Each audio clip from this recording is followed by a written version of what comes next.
E depois do dia anterior, quinta-feira, 10 de novembro, o mercado financeiro brasileiro recebeu uma enxurrada de declarações, para não dizer, ou para dizer o mínimo, irresponsáveis do presidente eleito Luiz Inácio Lula da Silva. O dólar ter disparado 4% para cima, o Ibovespa ter cedido de forma bastante agressiva e o mercado tentar entender o que vem pela frente, para a gente entender também o que está acontecendo e o que a gente pode esperar para esse governo, principalmente depois de conhecida a equipe do governo de transição de Jair Bolsonaro para Lula, é que nós convidamos o economista-chefe do Sistema Farsul, da Farsul, a Federação de Agricultura e Pecuária do Estado do Rio Grande do Sul, Antônio da Luz, já conosco nessa sexta-feira, para a gente fazer um balanço dessa semana, para a gente entender esse momento do governo de transição e entender o que veio antes para que a gente chegasse até aqui nessas condições. Não é isso, Antônio? Boa tarde, seja bem-vindo ao Notícias Agrícolas. Boa tarde, Carla. É um prazer falar contigo. Um enorme privilégio estar aqui no Notícias Agrícolas mais uma vez. Uma pena para falar sobre esse assunto tão ruim que veio a partir de ontem, né? Então, logo as eleições se definiram, você esteve aqui conosco, né, Antônio, para trazer todas essas perspectivas e o que a gente poderia esperar na questão econômica, né, nessa esfera do macro cenário e focando também no agro. Mas ontem o mercado teve uma reação muito intensa às declarações, à equipe do governo de transição, para também essa equipe econômica do governo de transição mais especificamente. E você me dizia aqui, antes da gente entrar no ar, que será muito importante a gente entender o caminho que foi traçado e que foi percorrido para que a gente chegasse aqui dessa forma, né? E eu queria que a gente fizesse esse balanço para entender por que ontem nós tivemos um dia como tivemos. Bom, Carla, hoje de manhã nós tivemos uma reunião dos economistas que participam do relatório Focus do Banco Central e eu acompanho essas reuniões, são trimestrais, eu acompanho elas há muitos anos e eu nunca vi uma reunião tão nervosa, assim, tão Uhum. tensa, com falas tão preocupadas e duras, por conta, claro que as declarações do presidente eleito, elas contam, mas eu imagino que tem poucas pessoas no Brasil, só aqueles mais fanáticos, apoiadores, que não sabem que o futuro presidente do Brasil, pela terceira vez, né? Essa grande novidade, são poucas pessoas que ainda alimentam no seu imaginário que ele é uma pessoa que as coisas que ele fala devem ser levadas ao pé da letra, né? Porque ele fala muitas coisas sem menor sentido. Então, o mercado caiu muito mais ontem por conta do conjunto da obra, porque as falas dele estão sendo coerentes com o fortalecimento de uma equipe econômica que já foi de pessoas que a maioria delas já passaram pelo governo e já colocaram em marcha as suas ideias. Estou falando de Guido Mantega, estou falando de Nelson Barbosa, depois eu falo de Pércio Arida e de André Lara Rezende. Esses dois, eles já comandaram a economia. E quando alguém comanda a economia, a sociedade tem a possibilidade de desfrutar dos acertos, das questões positivas que vieram para o crescimento econômico, geração de emprego, enfim, ou pagar a conta, né, das besteiras que são feitas. E o Nelson Barbosa e o Guido Mantega, eles já foram ministros da Fazenda do governo Dilma e foi um desastre. Então, qual é o sinal que foi para o mercado?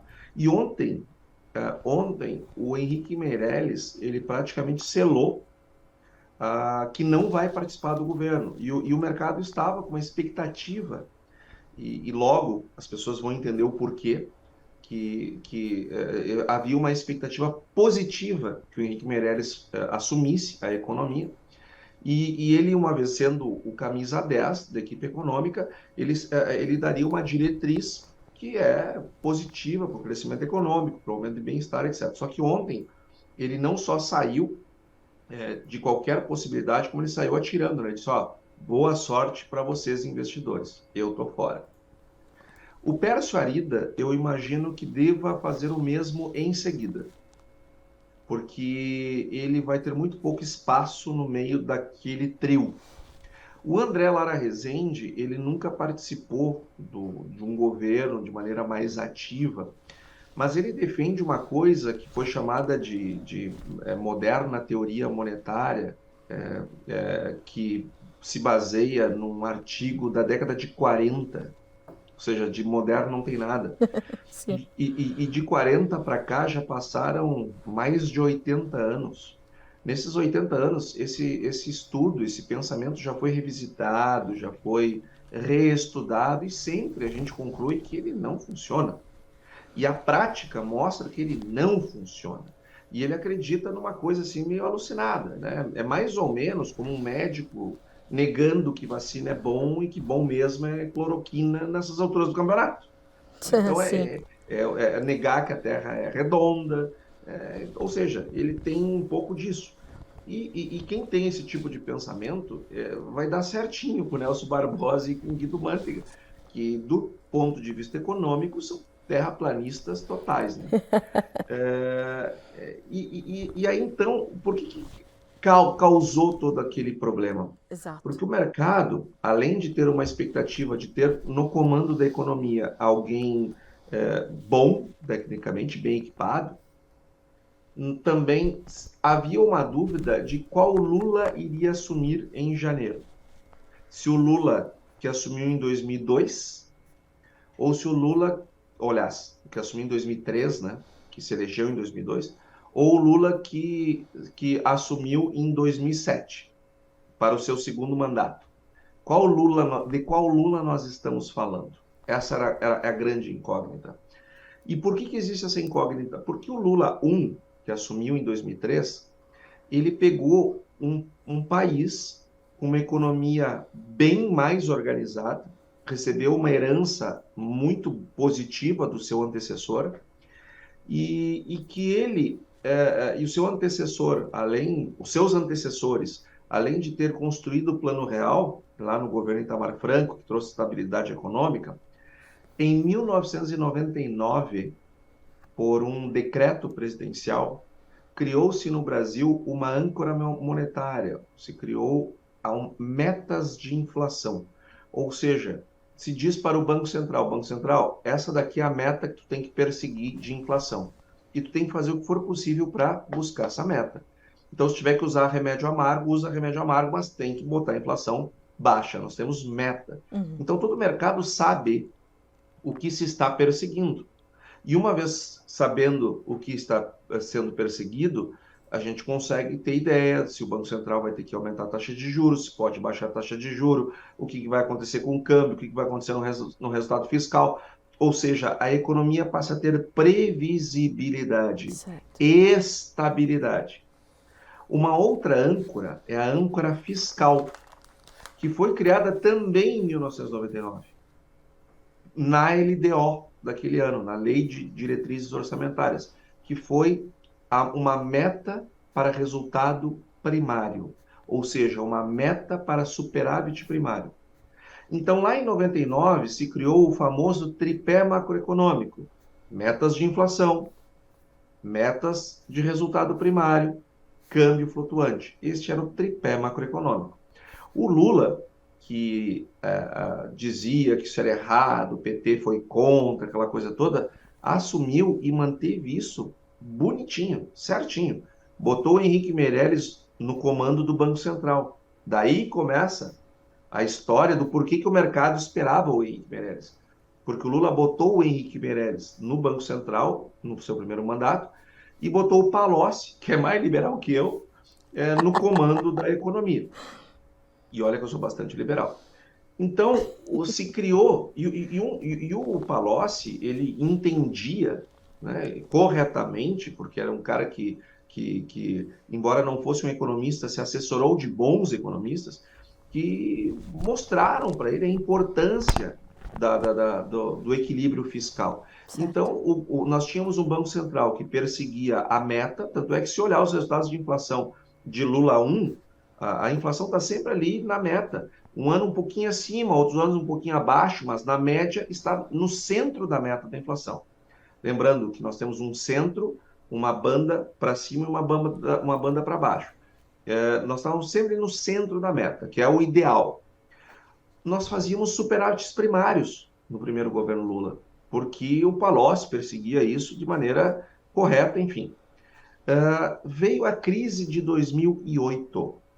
Veio a crise de 2008, subprime, nos Estados Unidos, despencou a economia em 2009, e aí o governo começou a tomar medidas anticíclicas. Medidas anticíclicas é quando tu toma medidas para mudar o ciclo, né? Ou seja, o ciclo agora é ruim, tu vai lá, aumenta o gasto para virar o ciclo, que são políticas corretas quando precisa, né? Que nem tomar remédio. Não se deve tomar remédio todos os dias. A gente deve tomar remédio quando está com dor ou quando tem um tratamento específico. Só que o pessoal do PT, o pessoal da esquerda, é que nem um alcoólatra num bar, né? Tá vendo ali passar as bebidas, é um problema. Chega uma hora que o governo tem que gastar, o que o pessoal fez? Opa, agora já que começamos a gastar, agora vamos gastar. E aí, então, no segundo governo Lula, o governo começa ele mudou o superávit primário do Brasil. O governo Lula mudou as regras do superávit. Começou a botar um monte de tranqueira lá para dentro. Nós começamos a chamar aquilo de contabilidade criativa. Isso começou no governo Lula. Então, o Lula criou essa contabilidade criativa de modo a considerar questões das estatais, enfim, no cálculo do superávit. Começamos a fazer um superávit meio fake a partir dali. A economia, Carla, ela não perdoa. Ela não é exata, mas ela é matemática. Ela segue os processos. Então, o que aconteceu? A inflação que estava no centro da meta foi para o teto da meta. E assim a Dilma assumiu, com uma inflação no teto da meta. Certo. E ela começou, e a Dilma, ao invés de puxar para trás o processo, ela botou mais lenha na fogueira. Botou o Alexandre Tombini no Banco Central, que foi um presidente, um banqueiro central muito ruim, muito ruim, muito incompetente, muito fraco, e botou na fazenda essa turma, Guido Mantega, Nelson Barbosa, essa turma que comandava o Ministério da Fazenda da época. E eles começaram, e aí eles acabaram de vez com o superávit primário, que era a nossa âncora fiscal. Quando eles começaram a fazer empréstimos do BNDES junto ao Tesouro Nacional. Ou seja, o BNDES pegava emprestado com o Tesouro Nacional, pagava TJLP e o Tesouro Nacional pegava a dívida em Selic. E a diferença o Tesouro equalizava. É uma forma de tu gastar mais com uma contrapartida de uma dívida, mas a dívida é de governo no mesmo governo. Isso é mais ou menos, cara, como eu pegar uma extensão, né? E ao invés de plugar o plug na parede, na tomada, eu plugar na própria tomada da extensão. É mais ou menos isso que aquela medida fazia. Isso chegou a 8,1% do PIB, a participação do BNDES nesse processo. Certo. Ou seja, foi uma licença para gastar enorme. Aí acabou com o superávit primário e o Brasil ficou sem âncora fiscal. Bom, sem âncora fiscal, qual foi o resultado para a economia? A inflação bateu 2 dígitos. Nós que fazíamos superávites primários desde o governo Fernando Henrique, nós passamos a fazer déficits primários. O PIB caiu 11 trimestres consecutivos. Nós tivemos PIB negativo em 2014, 2015, 2016. A taxa de desemprego passou de 15%. Nós ficamos com milhões de brasileiros desempregados. Foi uma quebradeira de empresas danada. Isso gerou uma instabilidade econômica violenta, porque está sem âncora, né? É mais ou menos como um navio sem quilha. Ele fica.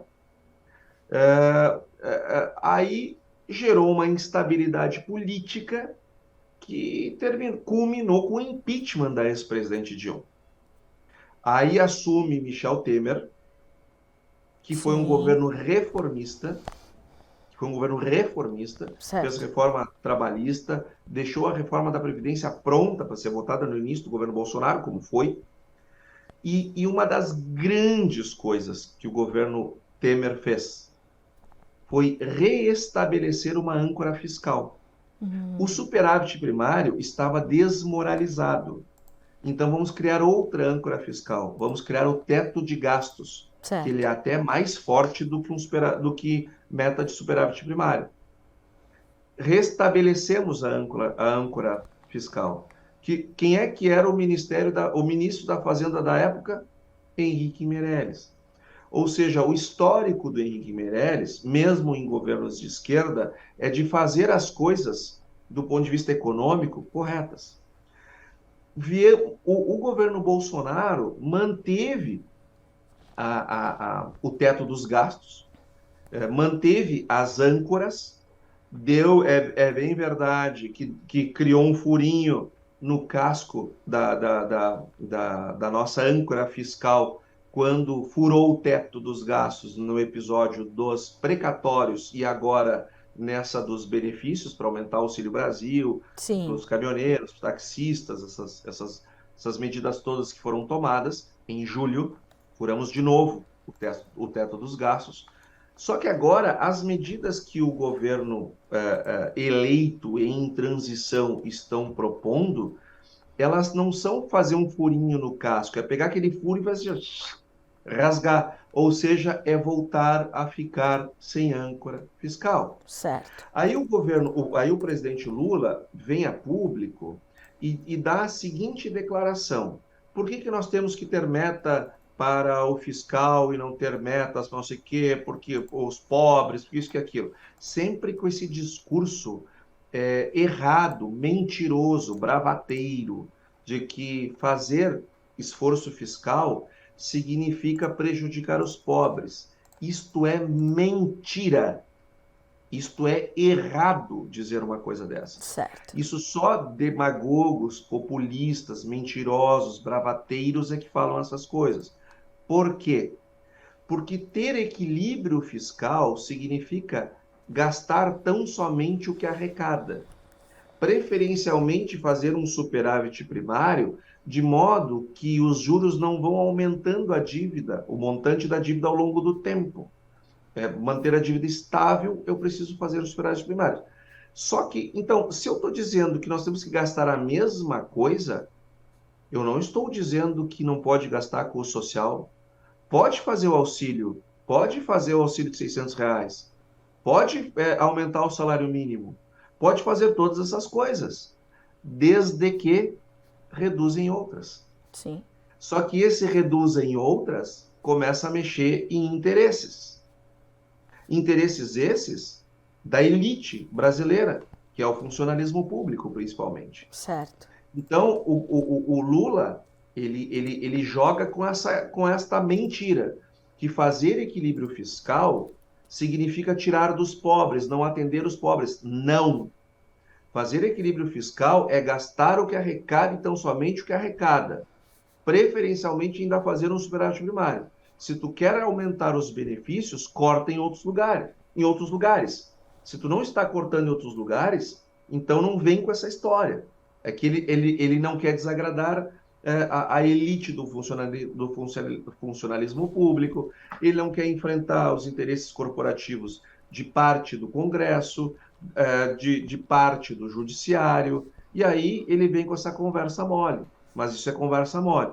E para finalizar essa parte, Carla, no momento que nós economistas olhamos para um cenário sem âncora fiscal, com waiver, né, que é uma licença para gastar de mais ou menos uns 200 bilhões de reais, o que acontece quando o governo joga muito dinheiro na economia? Vamos lá, vamos pegar agora o último governo, o governo Bolsonaro. lá em 2020, fecha tudo, economia a gente vê depois. O que foi feito? Auxílio emergencial, BEM, PRONAMP, auxílio estados e municípios, etc, etc. Jogamos 700 bi na economia. O que aconteceu um ano depois? Inflação. Então, existe uma defasagem entre o dinheiro entrar na economia via gasto e gerar inflação lá na frente. E nós Certo. sabemos disso. Tanto é que existe um termo que se chama horizonte relevante das expectativas.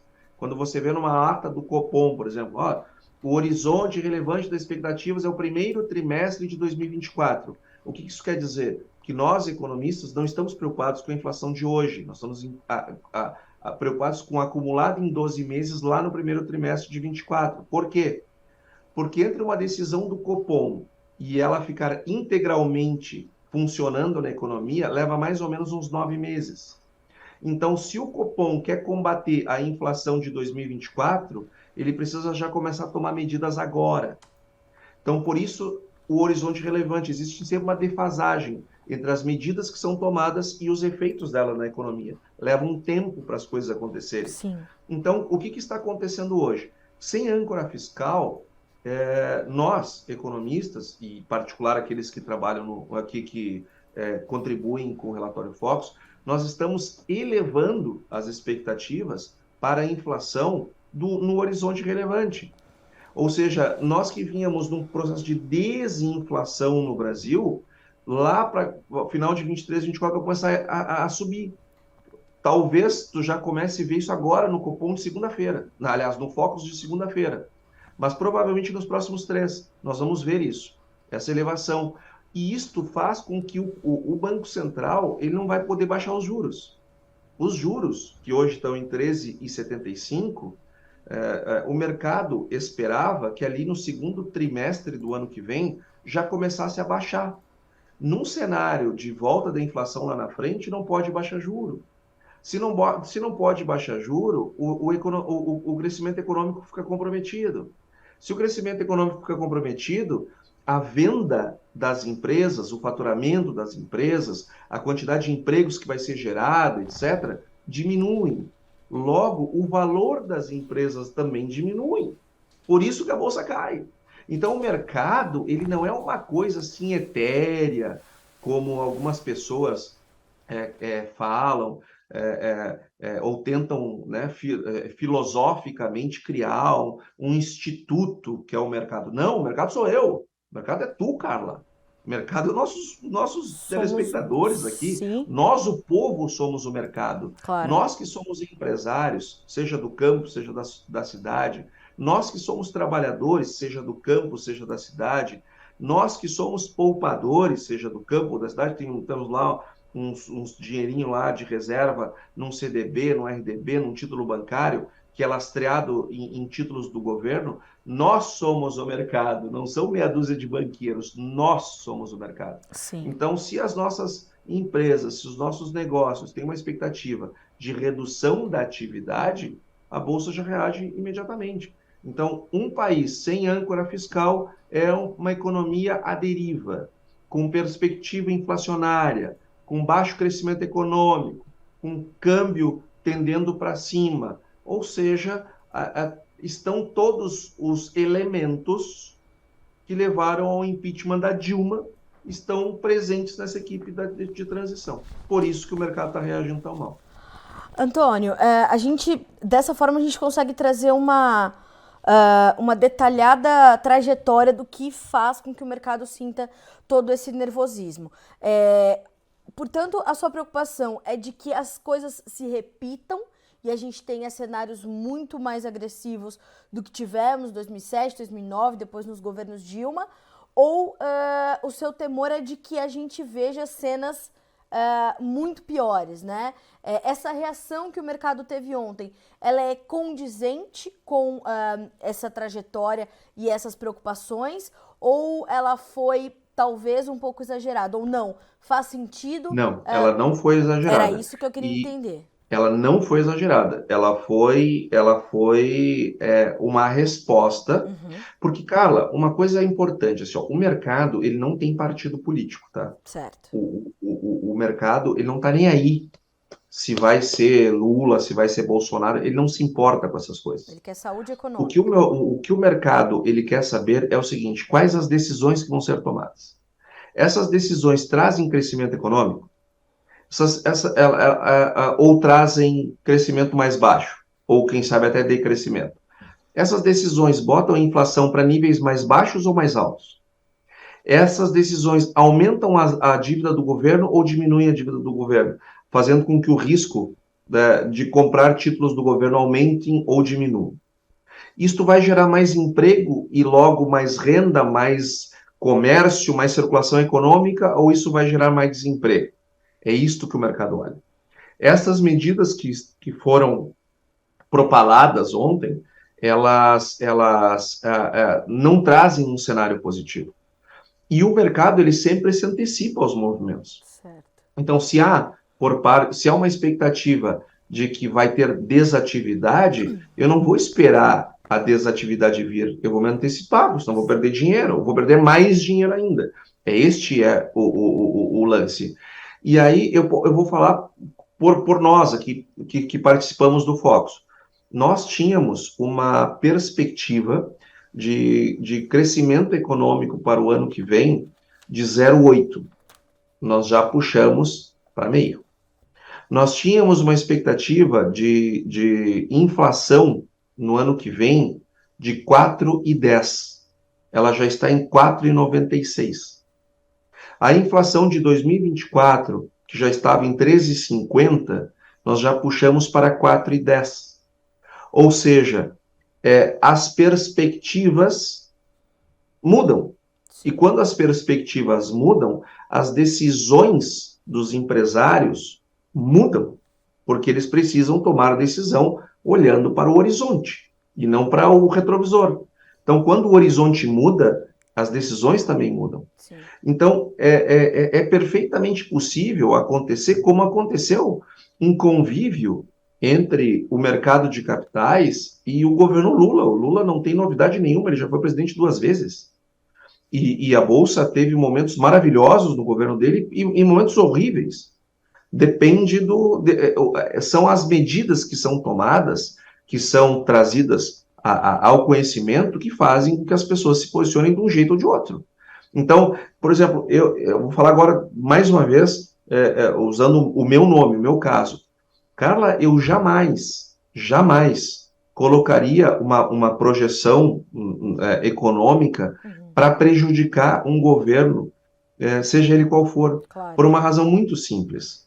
Muito mais do que a minha preferência por esse e a minha não preferência por aquele, está o meu diploma, que eu sei o quão foi difícil ter conquistado. Primeiro a minha profissão.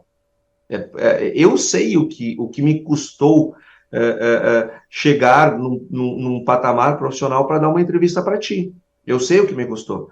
A chance de eu botar isto fora por conta de preferências políticas é zero. Se o Lula, quando assumir, tomar medidas que são maravilhosas para o crescimento econômico, é óbvio que nós vamos vamos reposicionar o horizonte, a perspectiva. Não é uma questão ideológica, não é uma questão política, isso precisa ficar clara, tanto por mim como qualquer economista que opera no mercado, que trabalha no mercado. Agora, não é a ideologia. As ideias são péssimas.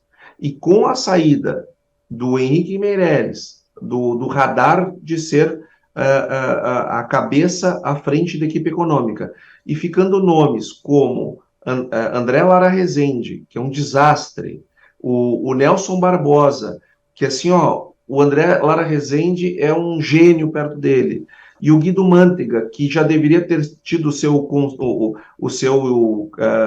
sua carteirinha de economista caçada, pelo mal que criou ao país quando foi ministro da Fazenda, traz para nós um horizonte ruim. Aí vem o Lula e ainda fala aquele monte de besteira. Bom, aí vai o boi com as cordas. e ele foi questionando situações e ferramentas e essas âncoras que ele mesmo defendeu.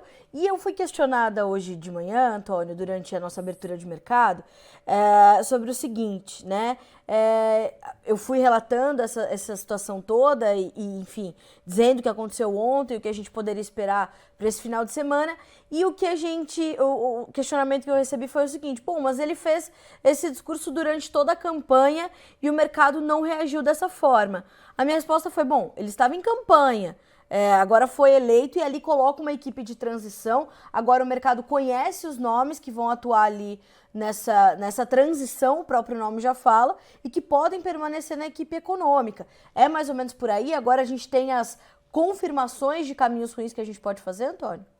Em primeiro lugar, Carla, saindo na tua defesa, isto não foi discutido na campanha.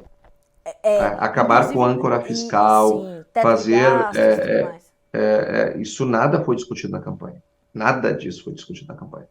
O que foi discutido na campanha, sim, e que o Lula trazia, que ele teria uma agenda de gastos voltadas para um lado que ele entende que é mais importante para o país. Bom, até aí é da democracia.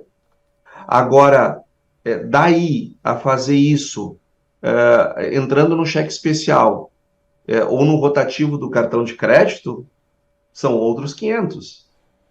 Eu posso Show. dizer, Carla, para ti, para tua audiência, que eu vou dar de Natal um determinado presente para o meu filho que eu acho que vai deixá-lo feliz. Agora, eu posso depois vir a dizer o seguinte: eu vou fazer isso, mas eu vou tomar o limite do meu cartão de crédito e do meu cheque especial. Percebe que Claro. uma coisa é o gasto, outra coisa é como que eu vou fazer. Agora está sendo discutido como fazer. E outra coisa que o presidente Lula falou ontem, que pegou muito mal, que ele disse que essa questão do gasto tem que mudar a nomenclatura. Gente, isso não existe. Nenhum presidente pode legislar em relação às nomenclaturas que funcionam no mundo inteiro. Investimento é algo que eu faço hoje com a perspectiva de ter uma taxa atrelada a ele de retorno.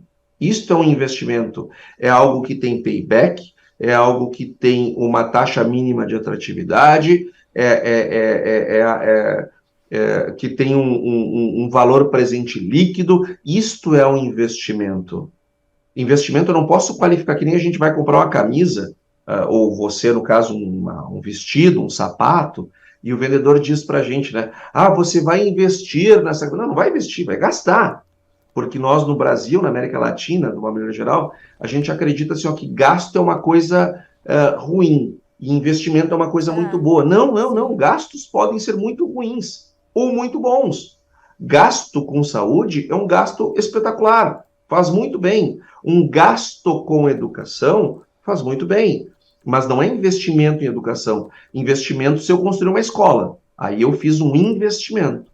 Agora, o gasto corrente mensal, aquilo não é investimento, aquilo é gasto.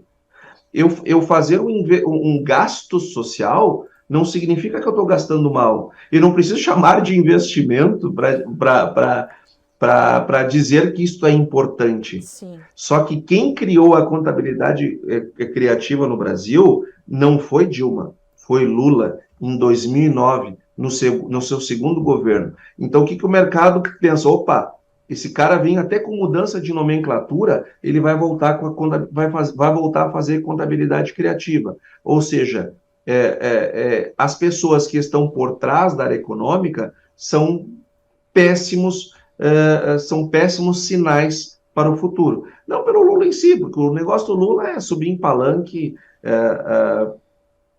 e fazer discurso, dizer qualquer coisa. O mercado nunca deu bola tanto para as coisas que ele fala. Se preocupa mais com o que acontece no governo em si. Porque o Lula, todo mundo sabe quais são as preferências do Lula, né? Passar 4 anos fazendo discurso, fazer palestras remuneradas, né? acordos internacionais para depois fazer obras de empresas cujas obras são feitas por empresas brasileiras, que coincidentemente contratam suas palestras, que pegam dinheiro do BNDES, enfim, todo mundo sabe quais são as preferências do Lula. Então ninguém está discutindo a agenda, o que está se discutindo são os fatos. Antônio, o que acontece no paralelo tem também um impacto e traz alguma preocupação ao mercado, como ainda os milhares de brasileiros que estão nas ruas em diversos pontos do país, aí chega a nota do Ministério da Defesa, chega a nota das Forças Armadas, o Alexandre de Moraes minimizando e relativizando os problemas. Quer dizer, isso tudo também corre por fora e ajuda a alimentar esse nervosismo? Eu acho que, bom, esse é um ponto muito inteligente que tu traz, Carla, como todos os demais, mas esse em particular. Tônica hoje de algumas conversas que aconteceram nas reuniões dos economistas lá que participam do Focus hoje. Senhor, tá, tudo bem, nós vamos ter Manteiga, vamos ter Nelson Barbosa, bom, tá, ok. Não adianta nós nos iludirmos, serão essas criaturas. Mas nós teremos um Congresso que deverá ser um contrapeso e não vai deixar essas coisas avançarem da forma como ocorreriam. Tá? Outro ponto, hoje nós temos algumas pessoas na rua, enfim, só que pedindo intervenção militar, enfim, mas nós temos um universo muito maior de pessoas que não querem intervenção militar, mas são pessoas de direita, que não vão ir para a frente do quartel, mas que não vão ter nenhuma tolerância com nenhuma besteira econômica que possa atingir a vida delas, que possa atingir a vida da população. Então, eu acho, sinceramente, que o Lula, ele pode ter todos os defeitos, mas ele tem algumas virtudes, e uma delas é não ser burro politicamente. Ninguém burro politicamente chega 3 vezes à presidência da República, independente dos meios que se valeu para isso. Exato.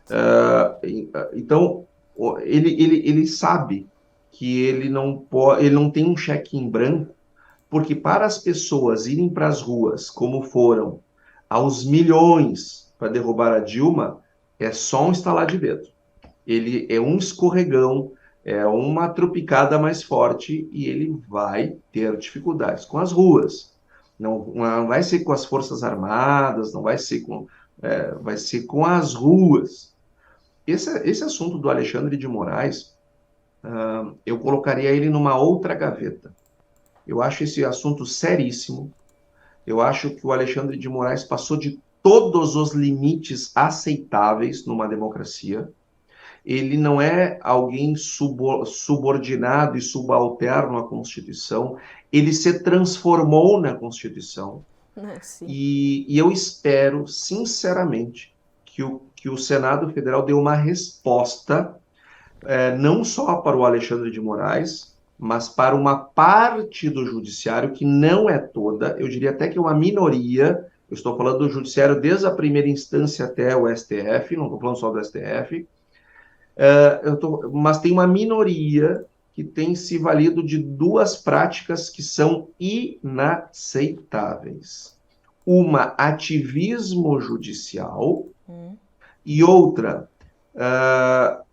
judicialização da política. São 2 coisas inaceitáveis. O Ranolfo Rodrigues, por exemplo, tinha uma determinada comissão, tinha 30 parlamentares, 40 parlamentares, 39 votavam de um jeito, ele votava de outro. Só ele votava daquele jeito. Exatamente. Ele perdia no voto. Aí ele, num papel de pão, escrevia qualquer coisa, levava no Supremo, o Supremo dava razão para ele. Mandava desfazer tudo que foi feito. Somente, né? Então, para que tem um Congresso, então? Ou seja, mas tem que entender, Antônio, que o Supremo foi provocado. Grande coisa. Se ele foi provocado em algo que não é da sua alçada, tem que dizer, isso não é da minha alçada. As Forças Armadas estão sendo provocadas. As Forças Armadas estão sendo provocadas. Sim. Elas estão aceitando as provocações? Não. Elas vão aceitar? Não. Quem entende minimamente como é que funciona o processo das Forças Armadas sabe que eles não vão aceitar. Porque eles sim são patriotas, porque eles sim têm um sentimento de nação claro, porque eles sim respeitam a Constituição e eles sabem o seu papel. E o seu papel não é esse. Então eles não. Só que o Supremo, se eu perguntar para o Supremo, se eu provocar o Supremo, quem deve ser o próximo técnico do Grêmio, se o Renato Portaluppi tem que continuar ou não tem que continuar, eles chamam para eles, não, nós vamos decidir isso aqui, sim, isso aqui nós vamos decidir. Ah, nós somos provocados, nós vamos decidir quem vai ser o técnico do Grêmio. Estou pegando o exemplo do Grêmio porque, enfim, é o meu time de coração. Então, eu acho que esse assunto, Carla, ele é um assunto que está numa outra gaveta, Sim. mas pensa-se uma gaveta que está cheio de granada sem pino, e dependendo da forma como puxar, vai explodir. E vai trazer muita instabilidade para a economia, vai trazer muita instabilidade política, ou seja, tem muita coisa para acontecer ainda dentro dessa gaveta nos próximos anos. Bom, para a gente amarrar esse comentário, essa conversa incrível, né, que você sempre traz, como sempre, é muito elucidativo.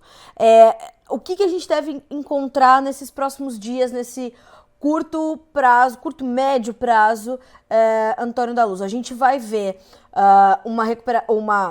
sei lá, qual é a palavra mais correta para esse momento, mas uma correção do mercado, como o dólar hoje já perde 1,5%, vale 5,31, ainda é um valor alto. Vamos ver uma recuperação da Bovespa. O que você espera para esses próximos dias? Quais são pontos de atenção que vão continuar nos sinalizando o que nos espera a partir de 23? Cara, nós deveremos sim ter alguns períodos de recuperação. Mas eu queria chamar a atenção tua e da nossa audiência para este painel aqui, ó. Tá aqui. Certo. Esse aqui é um painel cheio de indicadores. O que vai acontecer, tá? Hoje a bolsa deve subir, o câmbio deve cair, e o pessoal da equipe de transição vai dizer, ou o próprio Lula, tá vendo? Foi só um dia, já não sei o quê. Não, não é assim que funciona o mercado. O mercado, ele não cai assim, ele cai assim. Então, não é só... olha para essas curvas todas aqui, ó. Nenhuma delas é reta. Só que a gente vê aqui, por exemplo, aqui ó, a gente está vendo claramente uma tendência de queda. Mas não é feito só de queda. Aham. Aqui nós temos uma tendência de alta, mas não é só alta, teve esse período de queda aqui também. E assim sucessivamente. Ou seja, o mercado ele vai oscilar. Mas a continuar estas notícias vindas do governo que deve assumir a partir de 1º de janeiro, nós vamos ver, sim, volatilidade, mas aquela volatilidade assim, né? Despenca ontem, sobe um pouquinho hoje, cai amanhã, sobe outro pouquinho outro dia, mas a tendência central em queda. E a taxa de câmbio, a tendência com essas notícias é de elevação, é o real perdendo valor, porque o fiscal ele é muito importante para o valor do real.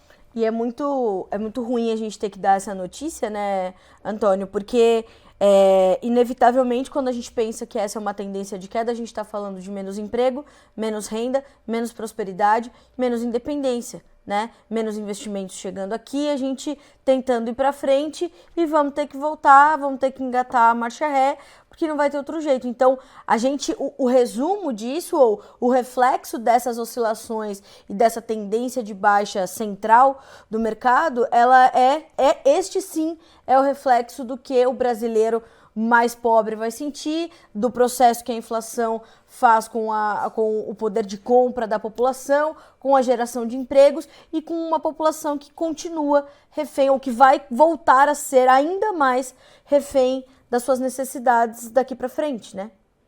Carla, e para nós finalizarmos, eu não queria deixar de dizer uma outra questão em contraponto ao que foi dito ontem pelo presidente eleito, não para contrapor pelo simples desejo de assim fazê-lo, mas para que o nosso telespectador observe com seus próprios olhos e se entender que isto faça sentido, aprenda com a observação dos fatos.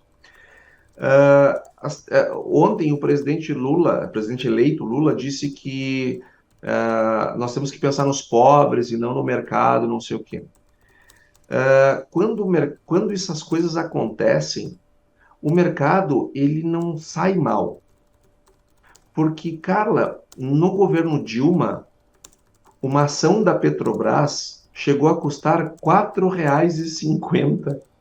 Sim. Ou seja, o que que tu acha que o mercado fez naquele momento? Comprou aquelas ações. E depois, essas ações foram valer 40, 50. Nunca a Petrobras pagou tantos dividendos para os acionistas como foi no governo Bolsonaro. Então, imagina o cidadão do mercado de capitais, as pessoas que operam no mercado de capitais. Eu compro por 4,50. Meu patrimônio multiplica por 10. E eu ainda recebo os maiores dividendos da história. Mas olha, Carla, então assim, ó, as pessoas, o mercado, ele tem mecanismos para se proteger. Ele vai perder num lado, mas ele vai ganhar no outro. E no final das contas, na soma, vai vir um governo lá na frente que organiza e as coisas vão subir e vão ganhar muito mais dinheiro ainda. O problema é o pobre. Ou seja, o equilíbrio fiscal, ele não vem em benefício da Faria Lima, ele vem em benefício do pobre, que depende dos serviços públicos, que depende da estabilidade econômica para que as empresas cresçam e geram empregos. Sim. Porque à medida que as empresas crescem e geram empregos, elas aumentam a demanda no mercado de trabalho e com isso os salários reais sobem. Então, quem mais se prejudica pela falta de equilíbrio fiscal são os mais pobres. Com certeza. Quem mais se beneficia do equilíbrio fiscal são os mais pobres.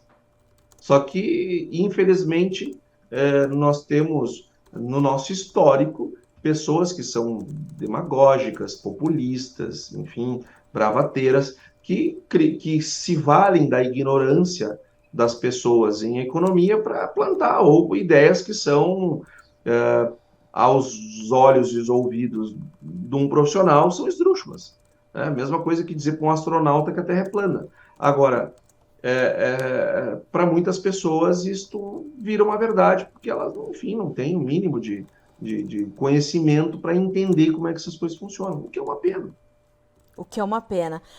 E isso é reflexo também de uma necessidade que a gente tem de tentar levar essa consciência política e econômica para a população e levar esse tipo de informação, essa questão do o que é o equilíbrio fiscal, né, Antônio da Luz? Como seria importante que as parcelas mais vulneráveis da população, que os mais pobres pudessem entender o que isso quer dizer, por que a economia precisa funcionar para que eles possam ser prósperos, para que eles não fiquem só tendo que viver numa caixa com um dinheiro contado que é dado pelo governo, que eles poderiam ir além se a gente tivesse uma economia saudável.